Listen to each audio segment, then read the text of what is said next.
Domestic violence advocates say new protections for survivors in Illinois could fix a dangerous failure in the system. Soon, a new law will require special training for the people responsible for letting prisoners out on parole. This is in response to 11-year-old Jayden Perkins' murder. He died trying to protect his mother from an attack.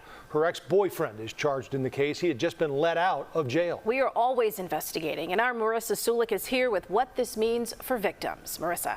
Joe and Erica, after Perkins' death, 2 members of the Prisoner Review Board, that is, resigned, and his death is also the reason why the group now has an executive director. But lawmakers and domestic violence advocates knew they needed to fight for so much more. 11-year-old Jayden Perkins died a hero, a son trying to save his mom, Lataria Smith, from this man, her ex-boyfriend, Chrisetti Brand. But Perkins' death at this Edgewater apartment should have never happened in the first place. It was really a failure of every part of the system in this case. Amanda Pyron is CEO of the network, advocating against domestic violence. She worked with the governor's office and Prisoner Review Board to draft this legislation. Smith feared for her life and filed an order of protection against Brand. But CBS News Chicago investigators found critical information was not communicated to the Illinois Prisoner Review Board, so Brand was let out on parole. The next day, Perkins was murdered.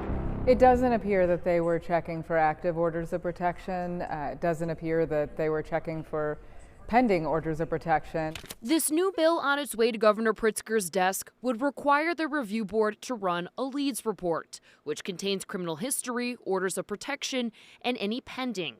They must also publish names of people who violate release terms within 60 days, complete 20 hours of training for topics like domestic violence, and 7 board members must have at least 5 years of experience in fields like law enforcement. It speaks to the need for appropriate procedures that include those voices, that respect those voices.